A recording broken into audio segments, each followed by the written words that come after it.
کہ لاہور کا مجمع 5-6 ہزار کی تعداد سے سارے کہہ رہے ہیں علی اللہ، پھر وہ آپ کو مسلمان کہیں گے یا کافر کہیں گے؟ کافر۔ تو پھر آپ ان پر نزلہ تو گراتے ہیں کہ ہم علی کے شیعوں کو وہ کافر کہہ رہے ہیں، ان کے گلے میں پٹا کیوں نہیں ڈالتے جو آپ کو کافر بنوا رہے ہیں؟ لاہور کا مجمع ہے، لاہور والے مولانا بھی بیٹھے، ان سے تصدیق کرا لینا جس کو شک ہے، میں سینکڑوں کیسے موجود ہیں۔ لاہور کا مجمع ہے، 5-6 ہزار آدمی سننے والے ہیں۔ ایک تاجر خون حسین جس نے ٹھیکہ لے رکھا ہے مذہب آل محمد کو برباد کرنے کا، جو 25,000 سے کم لے کر مجلس نہیں پڑھتا، 10 لاکھ نہ دیے جائے تو محرم کا عشرہ نہیں پڑھتا، وہ ملعون لوگوں سے کہتا ہے علی وجہ اللہ ہیں، ببلے کہتی ہاں، وہ کہتے علی عین اللہ ہیں، ببلے کہتی ہاں، وہ کہتے علی ید اللہ ہیں، ببلے کہتی ہاں، علی جنب اللہ ہیں، ببلے کہتی ہاں، پھر وہ کہتے ٹکڑے ٹکڑے کر کے تو علی کو اللہ مانتے ہو، ٹکڑے ٹکڑے کر کے علی کا چہرہ اللہ کا چہرہ، علی کی آنکھ اللہ کی آنکھ، علی کا ہاتھ اللہ کا ہاتھ، علی کا پہلو اللہ کا پہلو، اور ٹکڑے ٹکڑے کر کے تو علی کو اللہ مانتے ہو، تو یک بارگی کیوں نہیں کہتے علی اللہ؟ تے 5-6 ہزار کا مجمع نعرہ لگاتا ہے علی اللہ علی اللہ۔ اب غیر بھی سن رہے ہیں، اپنے بھی سن رہے ہیں، بیگانے بھی سن رہے ہیں۔ جب وہ سنیں گے کہ لاہور کا مجمع 5-6 ہزار کی تعداد سے سارے کہہ رہے ہیں علی اللہ، پھر وہ آپ کو مسلمان کہیں گے یا کافر کہیں گے؟ کافر۔ تو پھر آپ ان پر نزلہ تو گراتے ہیں کہ ہم علی کے شیعوں کو وہ کافر کہہ رہے ہیں، ان کے گلے میں پٹا کیوں نہیں ڈالتے جو آپ کو کافر بنوا رہے ہیں؟ ان کے منہ میں کیوں لگام نہیں دیتے جو آپ پورے مذہب کو کافر بنوا رہے ہیں، پوری ملت جعفریہ کو کافر و مشرک بنوا رہے ہیں؟ میں کہتا ہوں آؤ کلمۃ حق یراد بہ الباطل، خارجیوں نے جنگ نہروان میں کہا تھا یا علی لا حکم الا للہ، اللہ کا حکم چلے گا آپ کا نہیں چلے گا۔ مولا نے فرمایا تھا کلمۃ حق یراد بہ الباطل، کلمۃ حق ہے پر ان کی مراد باطل ہے۔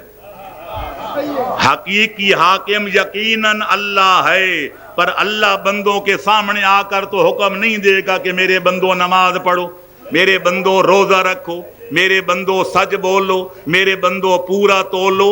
اگر حکم دے گا تو نبیوں اماموں کے ذریعے دے گا۔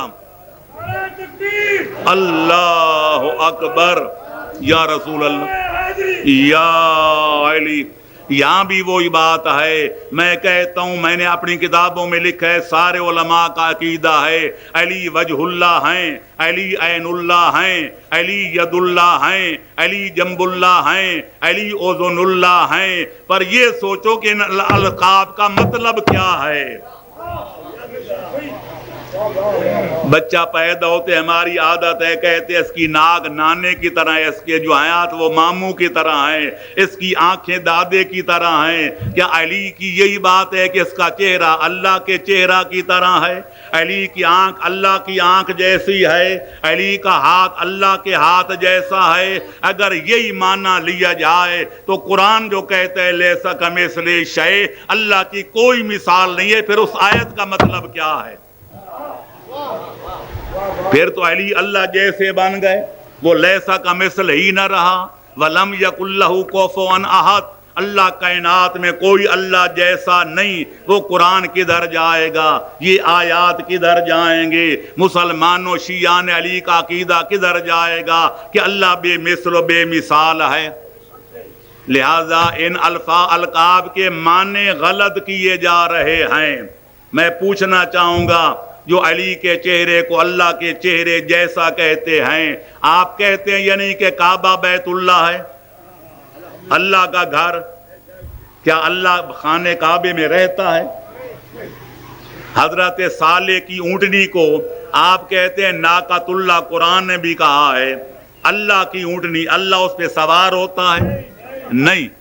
حضرت عیسیٰ کی روح کو آپ کہتے ہیں روح اللہ، کیا اللہ نے اپنی روح نکال کے حضرت عیسیٰ میں ڈال دی ہے؟ نہیں۔ تو پھر ماننا پڑے گا کہ جو مفہوم ان القاب کا ہے کہ خانہ کعبہ بیت اللہ ہے، حضرت صالح کی اونٹنی ناقۃ اللہ ہے، حضرت عیسیٰ کی روح اللہ ہے، وہاں کیا معنی کیے جاتے ہیں کہ گھر تو سارے اللہ کے ہیں پر خانے کعبے جیسا کوئی گھر نہیں ہے۔ یہ وہ عظمت والا گھر ہے جو خلیل و اسماعیل نے بنایا، جو حضرت آدم صفی اللہ نے بنایا، لہذا اس جیسا گھر کوئی نہیں۔ ناکائیں اونٹنیاں ساری اللہ کی ہیں، لیکن حضرت صالح کی ناکا چونکہ بغیر ماں باپ کے خالق نے پہاڑی سے پیدا کی تھی، اس جیسی اونٹنی کوئی نہیں ہے۔ روحیں ساری اللہ کی ہیں، پر اللہ نے عیسیٰ کو بغیر باپ کے پیدا کیا، ان کی روح جیسی کوئی روح نہیں ہے۔ تو لہذا اللہم صلی علی محمد وآل محمد، تو وہاں کہتے ہو کہ اللہ کے خانے کعبے جیسا گھر کوئی نہیں، حضرت صالح کی اونٹنی جیسی اونٹنی کوئی نہیں، حضرت عیسیٰ کی روح جیسی روح کوئی نہیں، تو پھر کیوں نہیں یہاں کہتے کہ چہرے سارے اللہ کے ہیں، میرا بھی اللہ کا، آپ کا چہرہ بھی اللہ کا، پر علی نبی کے بعد علی کے چہرے جیسا چہرہ کوئی نہیں۔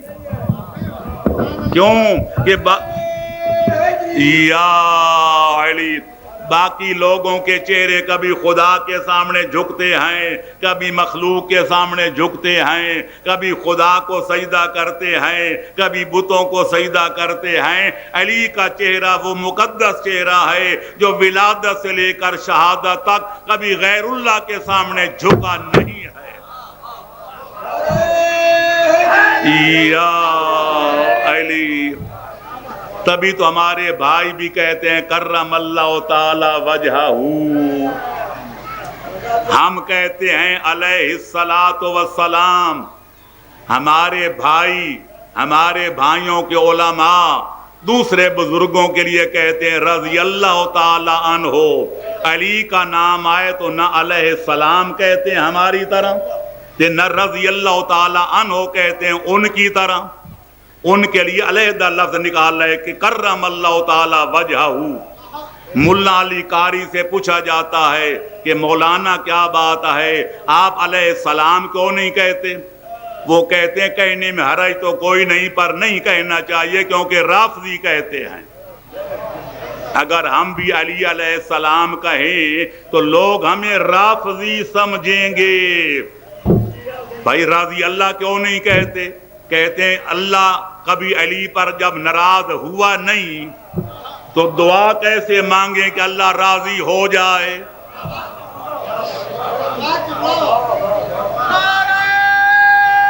یا علی، وہ کہتے ہیں پھر آپ نے کرم اللہ تعالی وجہہ کیسے یہ فکرہ ایجاد کیا ہے؟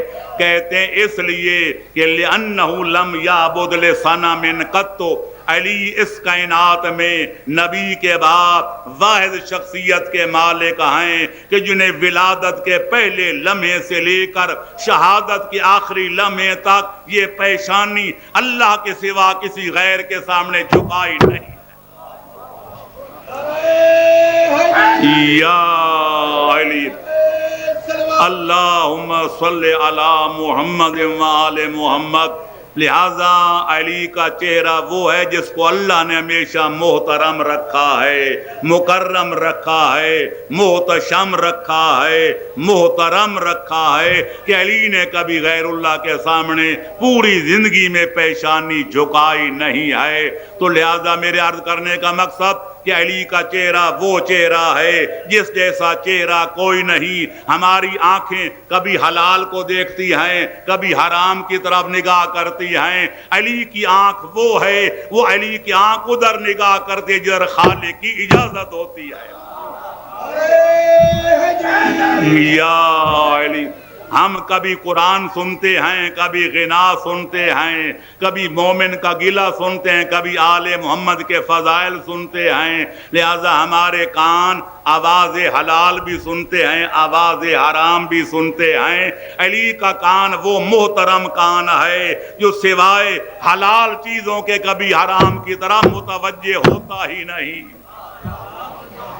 ہمارے ہاتھ کبھی حلال کی طرف اٹھتے ہیں کبھی حرام کی طرف، ہمارے پاؤں کبھی جائز کاموں کی طرف بڑھتے ہیں کبھی ناجائز کاموں کی طرف۔ علی کا ہاتھ سوائے جائز کاموں کے ناجائز کاموں کی طرف اٹھتا ہی نہیں۔ یعنی یہ دلیل ہے کہ علی عصمت کبریٰ کے وہ مالک و مختار ہیں کہ کوئی کام کرنا ہو، کوئی کلام کرنا ہو، کوئی عملی اقدام کرنا ہو، پہلے خالق کی منشا دیکھتے ہیں پھر علی ارادہ کرتے ہیں۔ وَمَا تَشَاءُونَ إِلَّا أَن يَشَاءَ اللَّهُ، یہ وہی چاہتے ہیں جو خدا چاہتا ہے۔ صلوات پڑھو محمد و آل محمد پر۔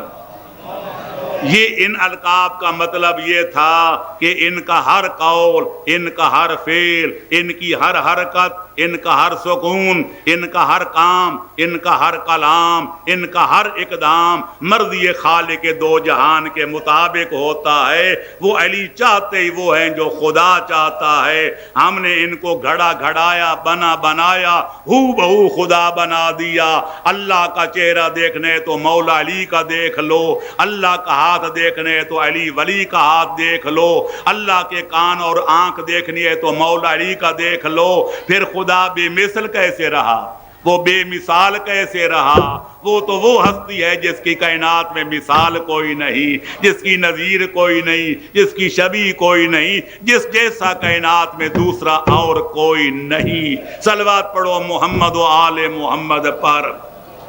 لہذا آج نعرے لگ رہے ہیں علی اللہ، علی اللہ۔ او میری قوم یاد رکھو، علی اللہ نہیں، علی نبی نہیں، کیونکہ اللہ واحد ہے، اس کا شریک کوئی نہیں۔ تے نبی آخر الزمان ہیں، ان کے بعد قیامت تک نیا نبی آنا کوئی نہیں۔ لہذا ہمیں کلمے میں بتایا گیا، اگر ہمیں کلمہ یاد رہ جاتا ہماری قوم کبھی گمراہ نہ ہوتی۔ اللہ واحد ہے، اس کا کوئی شریک نہیں۔ محمد عربی اللہ کے رسول ہیں، وہ بھی اللہ کے شریک نہیں۔ علی کے بارے میں دنیا بے شک کہتی رہے کہ شیعہ مشرک ہیں، علی کو رب کہتے ہیں، علی شیعہ کافر ہیں کہ علی کو نبی کہتے ہیں، ہم کلمہ پڑھ کے کہتے ہیں، اذان دے کے کہتے ہیں، مرنے والے کو قبر میں لٹا کے اور تلقین پڑھ کے کہتے ہیں۔ علی اللہ نہیں، اللہ کے ولی ہیں، علی نبی نہیں بلکہ آخری نبی کے بلا فصل